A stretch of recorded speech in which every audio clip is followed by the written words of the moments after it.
Welcome back everyone to Behind the Arc Basketball on YouTube.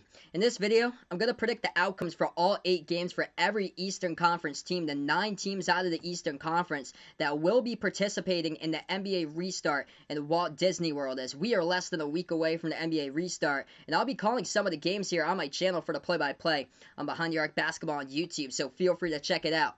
So we'll go over in this video in the current order of the seeding, so we'll take a look at the 1 seed first, and then we'll work our way down to the predictions up to the number 9 seed. So take a look here at the Milwaukee Bucks and their schedule first here on the restart. They're coming into the restart 53-12 record. I'm predicting that they're going to go 6-2, and that will put them to close out the season with a record at 59-14. So the first game here, they're going to take on the Boston Celtics. I feel like Milwaukee's going to be quite rusty during that first matchup, though, as the Celtics, they were able to escape with a victory back in October against Milwaukee in the first matchup with these two teams this season. And that was when the Celtics were down by 19 points. And the Celtics as well, they're historically able to get the best of Giannis in the past during that first matchup after time off. So I think that's going to be beneficial for the Celtics coming in healthy in this one, able to steal the W over the Bucks. Also coming in here, Eric Bledsoe he tested positive, recently joined the Bucks there, so he's going to have some catching up to do on the roster as well. But I feel like once this team catches fire for Milwaukee, Giannis is just going to be too difficult to stop once we'll see here in the restart. I got him on winning streaks of 3 in a row twice here for the restart, but the only team I feel like that has the chance to stay toe-to-toe with the Bucks here in the restart happens to be the Dallas Mavericks, as I feel like if Luka Doncic and Porzingis can both have strong games here, the Mavericks can stay right with them, and the Mavs can put up a ton of points as well, and they happen to win against the Bucks this season. So that's where I see the Mavericks stealing the W over Milwaukee, but I do have victories over the Rockets in the second game. That should be a really good game, but I feel like they're just the Bucks are going to be way too difficult inside a low post in that game, and if the Rockets want to win that game, they're going to have to outshoot the Bucks from the perimeter. But I do like Giannis inside a low post in that one over the Houston Rockets. The third game against the Brooklyn Nets, the Bucks should be able to roll right past them, no problem, get the W. I feel like that's going to be a close game against Miami in the fourth game, as the Heat were able to hold the Bucks to their lowest ever points per game so far this season, right before the season suspension. But I feel like the Bucks are going to come in and get the W for that one. And then the tough one against the Mavericks, I predict that it's going to be actually Doncic and Porzingis coming away with a W for Dallas in that one. After that, should be a tight game against the Raptors. I do like the Bucks, though, over the Raptors in that game. And then they should be able to close it out 2 in a row after the Raptors victory, make it 3 in a row with easy victories over the Wizards and the Grizzlies. So that's where my prediction stands for the Milwaukee Bucks. Heading into this restart, we'll take a look here at the number 2 seed in the Eastern Conference now, the Toronto Raptors. They're coming into the restart record 46-18, 4-4. I'm predicting that they're going to go on the restart, and that would put them with an overall record at 50-22. The Raptors have such a spectacular defense, number 1 in the NBA. They've been able to lock down their opponents throughout the course of the season. Pascal Siakam's turned into an absolute star for Toronto, and the Raptors have been able to build up their younger players in the roster as well this season, which is huge towards future depth of the program, as it was Tyrese Davis, who's had a couple big games in there, the rookie from Ole Miss this season. As far as the starters on this roster here, Siakam, Ibaka, Van Vliet, and OG Anunoby, these 4 players are coming off season highs in points per game this season, and I feel like the player that has the chance to break out for the Raptors here in the restart, that happens to be OG here, as Anunoby has the chance to be that player. I feel like he dropped down 32 points against the Denver Nuggets back in March. In this restart, however, taking a look at the schedule, this is a tough schedule, especially right out of the gate for the Raptors. They have 6 games against teams who currently have 39 wins or more. I think that they're going to win some and lose some here for Toronto. The majority of these games in the restart schedule, though, I feel like can go either way. The first one's going to be a tough game, though, against the Lakers there on the Saturday night game. I do like the Lakers in that one. I feel like AD is just going to be too tough to handle inside the low post. Second game there, I like the Raptors over the Heat in a really tight matchup there, but I'm going to take Toronto. Third game against the Magic, I'm going to go Toronto in that one. And then they take on the Celtics in the fourth game. Should be a really great matchup between Boston, but I'm going to go Toronto in that one as well. And then I'm going to go 3 losses in a row to close it out. That's difficult there, taking a look at it. The Bucks, the 76ers, and the Nuggets there. 3 really tough games, and those games I feel like are going to be close as well. And I expect the Raptors to play in a ton of close games here in a restart. I got to going 4-4 in a restart for my prediction. We'll take a look now, predicting the number 3 team for the Eastern Conference. We'll move on to the Boston Celtics. The Celtics, from the reports, they look locked and focused heading into this restart. They got a record heading in 43-21. I'm predicting that they're going to go 6-2 in the restart, and that would put them with an overall record at 49-23. The problem for the Celtics during that closing stretch before the season suspension that happened to be closing out games for the C's. They lost in overtime against the Brooklyn Nets, and that was when Karis LeVert, he took control of the game and went off. 37 points in the fourth quarter and OT combined. That cannot happen here in a restart for the Celtics. They need to close out these games that they have full control over early on and often. The bench production, that is a major reason why the Celtics have struggled in some of these games, especially late. Right before the season suspension. It struggled there, especially with Semi Ojeleye this season. Other players on the bench as well.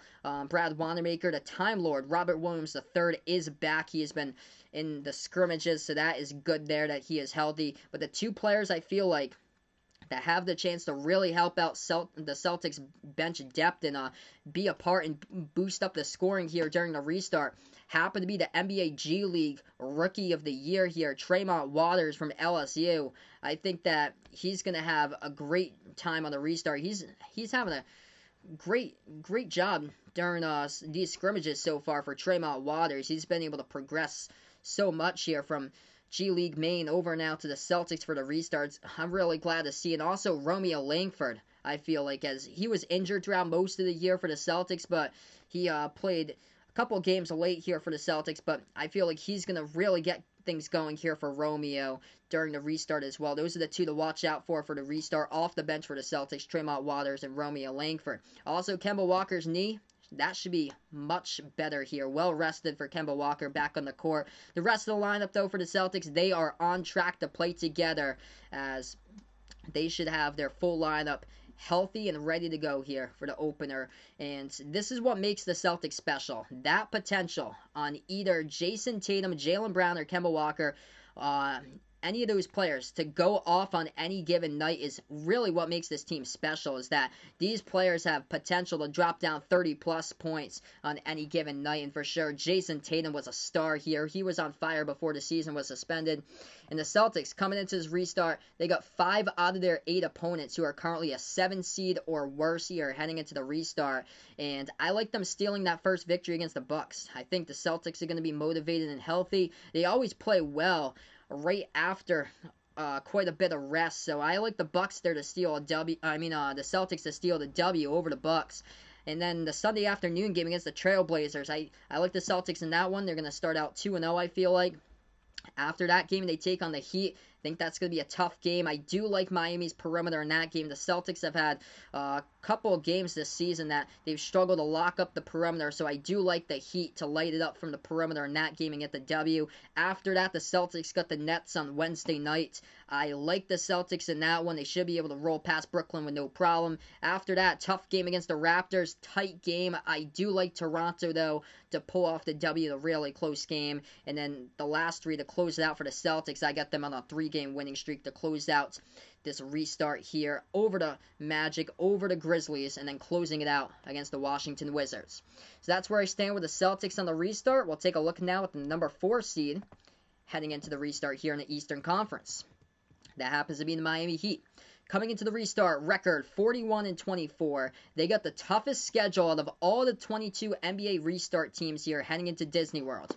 So I'm going to predict the Heat. They'll go with a record of 4-4, I feel like, for my prediction. That will put them with an overall record at 45-28. They got their work cut out for them for sure with this really difficult schedule. Besides that game against the Phoenix Suns, though, as Miami's 7 other games besides the Phoenix game are against teams that's either a 5 seed or better entering the restart here.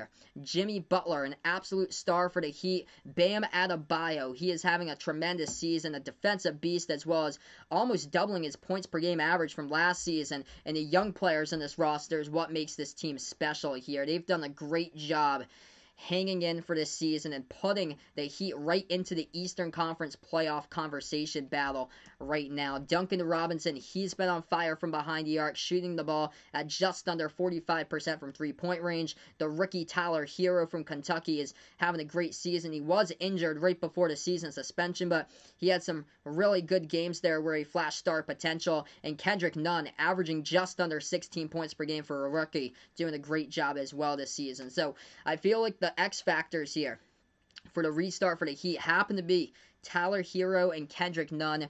Both of these players happen to struggle with consistency at times, but I like their breakout potential here heading into the restart. And I think, same as the Raptors schedule, I think that the Heat schedule here, they got a lot of games that can go either way, that could be really close games here in the restart. I do like the Nuggets, though, in that first game in the season opener against the Heat, but that should be a really great game there. But I do like Denver in that one, since I feel like Denver is the deeper roster than Miami's roster. And then after that, I'm going to take the Heat in a close one over the Raptors, and then the Heat over the Celtics in another close game. After that, they get the Bucks. They were able to beat the Bucks right before the season suspension, hold them to under 90 points, but I do like Milwaukee to take back revenge on the Heat this time and for the Bucks to get the W. After that, they should be able to win against Phoenix in that fifth game there. The sixth game against the Pacers, I do like the Heat in the first game against the Pacers. Game number 7 against the Thunder, close game. I'm going to go Thunder with a victory there, and what should be a really great game once again. And then the Pacers to close it out here. I'm going to take the Pacers and the W. I feel like Indiana's going to have the Heat figured out, and since they took them on a couple of days prior, I think the Pacers are going to be able to come in and steal a victory for that one. So that's where I stand with the Miami Heat for the restart. 4-4 record, finishing off at 45-28. We'll take a look now at the Indiana Pacers. So Pacers coming into the restart, 39-26. I'm going to go 3-5 record for my prediction for the restart. That would put them with a record at 42-31. Victor Oladipo, he is still currently thinking about whether he'll return for the restart. If Oladipo does, that is huge here for the Pacers, as he has the chance to possibly channel his inner old self that he was during his All-Star seasons, which for sure would boost up the Pacers scoring from the floor, and that is what they need here during the restart, because they're going to lose a big-time scorer here. Domantas Sabonis, also a big-time rebounder on the team, as he was tearing it up, averaging a double-double on the court before the season was suspended back in March, and Sabonis happened to leave the NBA bubble due to a foot injury, so significant loss to lose Sabonis for the Pacers. Oladipo, if he does happen to decide to play for the Pacers, this is going to be huge, as he has shown promise coming back, making his comeback to the NBA. He made 27 points he scored on 5 made 3-point shots right before the season suspension against the Celtics. The player here that I think that's going to have a really big factor in the Pacers, though, has to be Malcolm Brogdon. Once he gets back healthy and is ready to play once again for Brogdon, he's going to have to be the leader on the court. He happened to start out the season on a high note for Indiana, but then he struggled with consistency down the stretches. The three ball, that was the problem here. Shooting the three, that's the reason why the Pacers signed him, to boost up the perimeter for Indiana. But he is actually shooting his lowest season so far from three-point shooting percentage in his career for Malcolm Brogdon, as he struggled quite a bit from three-point range. But he's expected to have a minutes restriction to start off in the restart, but once he gets going into the restart, he should be back to his full action once again there from Malcolm Brogdon. So still question marks as we approach the restart, whether Victor Oladipo, he's been scrimmaging with the Pacers, whether he'll be playing on the roster here, and what leads up to the restart. We take a look at that schedule now. That's going to be a tough one against Philly. I like Joel Embiid inside in the 76ers. Just tear it up inside against the Pacers, so I'm going to go Philly in that game. And then I like the Pacers over the Wizards in the second game. Should be a tight one against the Magic, but I do like Orlando in the third game. After that, they take on the Suns. Another good game, but I like the Pacers in that one. That should put them at 2-2. Heading into the matchup against the Lakers, just too tough to handle AD and LeBron in that one. I like the Lakers all the way, and Lakers should be able to roll past the Pacers in that one. After that, they take on the Heat. Tight game there. I do like Miami in that matchup. And then the Rockets, another tough matchup. I think both of those teams will be able to light up the Pacers from the perimeter with the Heat and the Rockets in back-to-back games. And then the last game, I like the Pacers to figure out the Heat from what went wrong during the past few days prior. So I like them to steal the victory to close it out against the Miami Heat. So that's where I got them 3-5 in this restart for the Indiana Pacers. Now we'll take a look now. Number 6 team on the list here as far as going over. The 6th seed is the Philadelphia 76ers. They're heading into the restart record of 39-26. And I'm predicting that they're going to go 6-2 in the restart. That would put them with a record at 45-28. As they were able to use this offseason right to their benefit for Philadelphia. And now we could possibly see all that hard work that they were able to construct the lineup with. And hopefully it's going to be a good one for Sixers fans out there. As Philly is they are able to unleash that new look lineup here. Shake Milton moving to the point guard position. Ben Simmons going to move the power forward. And that would put Al Horford on the bench there for the 76ers. And that's just going to be so tough to defend inside. Ben Simmons and Joel Embiid inside there for the Sixers. And it totally makes sense since Ben Simmons does his work inside the low post and barely shoots anything from the perimeter. Shake Milton, an absolute stud in the month of March. He dropped down 39 points, made 7 3-point shots in the game against the Clippers there, where he dropped down 39, and that was against Kawhi and Paul George.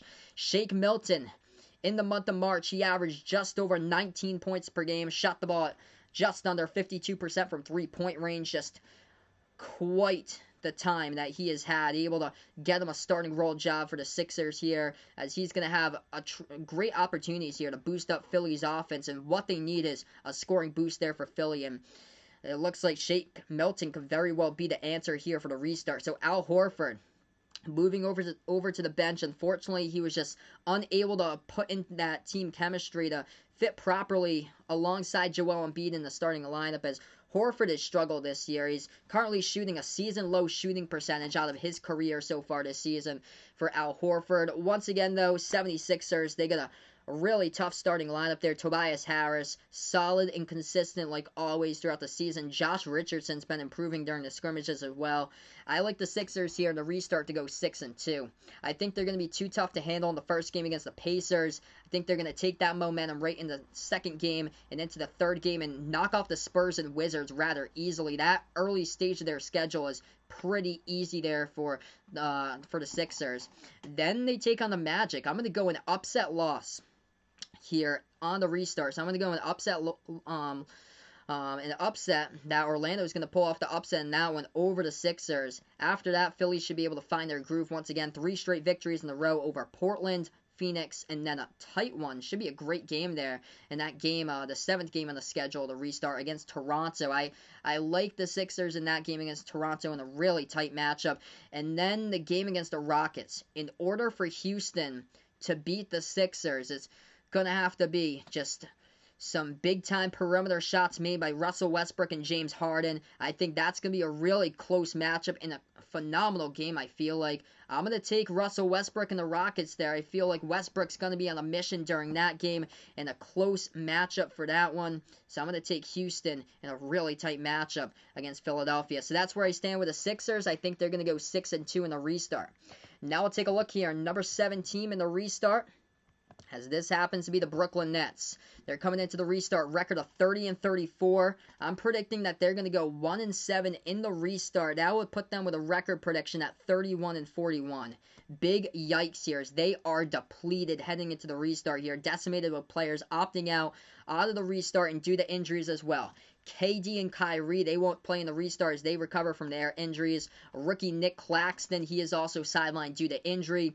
Wilson Chandler, DeAndre Jordan, Spencer Dinwiddie, Taurean Prince, all 4 of these players opted out of the restart. And then in early July, the Nets signed Michael Beasley, only to find out that Beasley happened to test positive and he won't be joining the Nets as well back in Disney. So the significant loss out of this list here, besides KD and Kyrie, which they've been injured, the significant loss in the lineup, that players that could have happened to play here that were healthy that unfortunately didn't, happen to be Spencer Dinwiddie, that he opted out because he tested positive and he actually developed symptoms with a virus as well. So Dinwiddie took over for Kyrie this season and he did a tremendous job for Spencer Dinwiddie.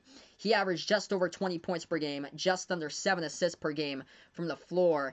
And now the Nets lose Spencer Dinwiddie, their leading scorer when Kyrie wasn't playing, and also they lose a second starter in their lineup with Taurean Prince, as Prince averaged just over 12 points per game, and their leading rebounder as well, DeAndre Jordan. He won't be a part of the restart also, so that means the Nets lose a ton of rebounding depth, with their number 1 rebounder Jordan and also their number 3 rebounder Prince not playing in the restart. They are lucky, however, though, to have Jarrett Allen ready to help as much as possible for Brooklyn on the boards during this restart.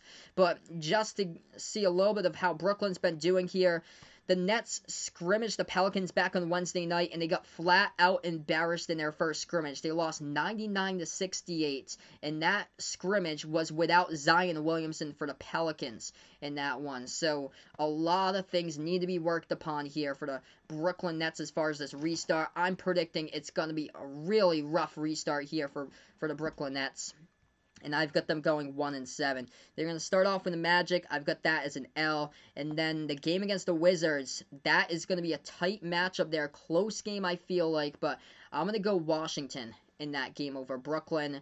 I think it's going to be a rough start to start out here because a lot of these players are coming in to the starting lineup, a couple of them for the first time, as there were 2 starting lineup spots open, and quite a bit of players they signed here leading up to the restart as well, just to fill spots off their bench. And then they take on 2 teams that's going to be so tough to match up in games 3 and 4. The Bucks and the Celtics, those should be blowout victories by both of those teams over the Nets. I do like them over the Kings, though, in game number 5, so I'm going to take the Nets over Sacramento, and then a really difficult matchup there, 6th game against the Clippers. I like the Clippers in that one all the way. Then they take on the Magic once again. I'm going to go Orlando with a sweep in that one, and then the closeout against the Trailblazers. I like Portland to get the W over the Brooklyn Nets in that one. So my prediction here, not too well for the Brooklyn Nets, as they're just decimated heading into the restart.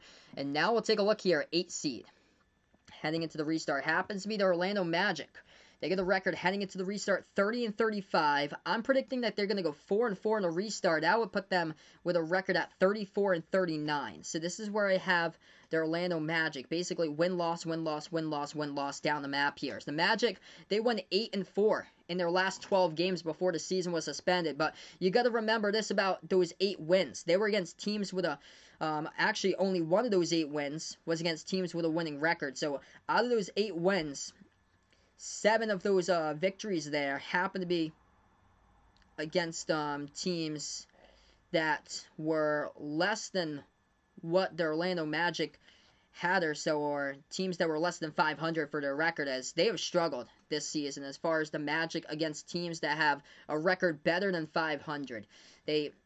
The Magic have a record of 29-5 against teams with a winning percentage worse than 500, but when you take on teams with a record of 500 or greater, that's when the Magic has really struggled. They are 5-25 this season with teams that are at 500 or have a winning record. Now, if the Magic can put together consistency, like that game that they did when they beat Houston there by 20 points in the month of March, then that would be big here going into this restart for the Magic, as they performed really well in that game. They held Russell Westbrook and James Harden in that matchup back in March against the Rockets to just under 50 points combined by the duos. The Magic, that will make them even more dangerous if they're able to beat the tougher opponents on this list. As Nikola Vucevic, he has been a double-double machine during this season as well. The Magic's lineup, it just needs some more scoring consistency along with Vucevic in the lineup, as well with players alongside him playing there, as he just needs his teammates to step up here. Markelle Fultz, his fit, it's been really well here with Orlando, coming off his best season yet, trying to restore his career. So that's a positive sign. The future of Markelle Fultz is progressing game after game after game as he tries to restore his young career with Orlando. Terrence Ross, able to show some spark there as far as what could be flashes of potential. He had a magical 35-point game against the Heat back in March. He made 8 3-point shots in that game, as they're going to need more performers like that with consistency here. Some big games from players just like Ross did in the month of March against Miami.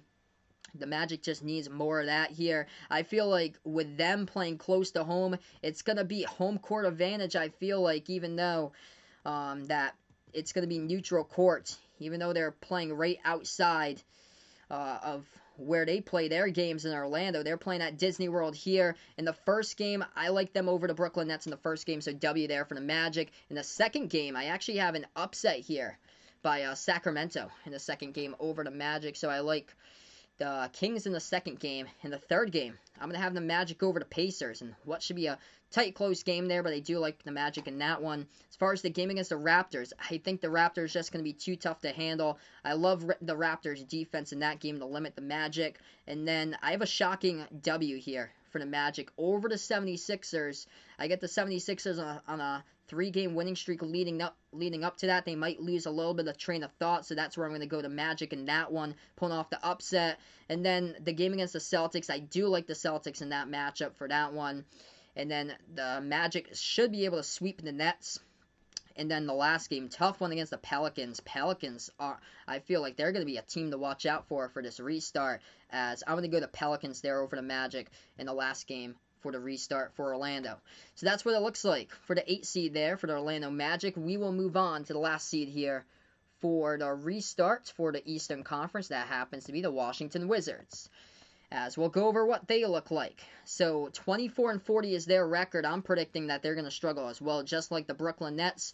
They're going to go 1-7, and they'll have a record to finish off the season at 25-47. Once they lose, they're going to be right out of it, and they're not going to be even in contention for a playoff spot, I see. But I just have really low expectations here for the restart for Washington. They're going to be without their top 2 scorers, Bradley Beal and Davis Bertans, as they are sitting out to the restart here due to injuries. Replacing Beal's production, it is going to be no easy task at all, as Bradley Beal averaged 30.5 points per game, as he was the leading scorer by almost double the points average to the second player, Bertans, in the lineup, who averaged 15.4 points per game from the bench, as Beal happened to lead the Wizards in scoring in 72% of their games this season.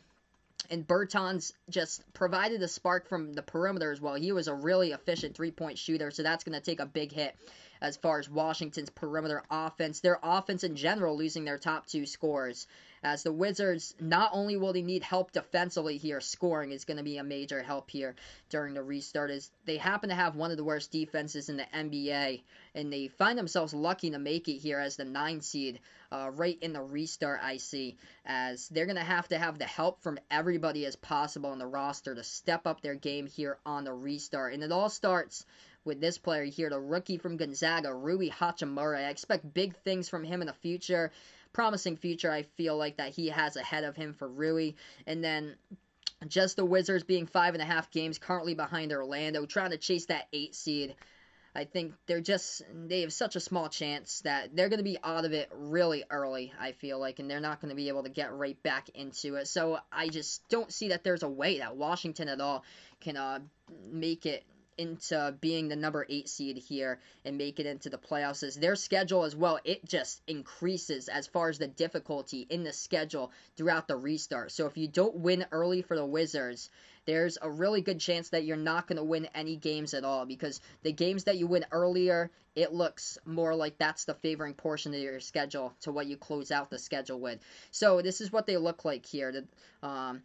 They take their first game on against Phoenix. I'm going to go the Suns in that one, so I like the Suns in the W. Second game against the Brooklyn Nets. I like the Wizards in that one. The Nets are dealing with a bunch of losses here. I like the Wizards. They've only dealt with the 2 big losses, however, to Beal and Bertans, whereas the Nets are dealing with multiple losses. I do like the Wizards in a really close game over Brooklyn in that one. And then other than that, it's L's all the way down the map. The Pacers a loss, and then it just increases in difficulty. Sixers, Pelicans, all losses. Thunder, Bucks, and Celtics. So that's what it looks like there for the Washington Wizards as far as their schedule prediction.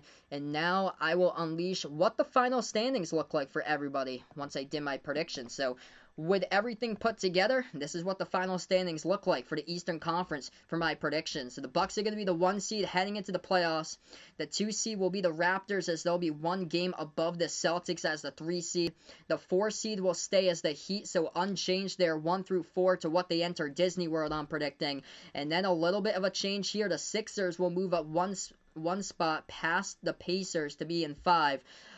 Just a little thing to note for you guys here is that the Miami Heat, why the Heat are listed higher than the Sixers is because the Heat have the tiebreaker over Philadelphia. The Heat have a record of 3-1 versus Philly this season, so that's why the Heat are listed as a 4 seed, and that's why with 45-28 is their record, the same record that the Sixers are listed right below them as a 5, because the Heat were able to win 3 games this season against the Sixers. Pacers in 6th.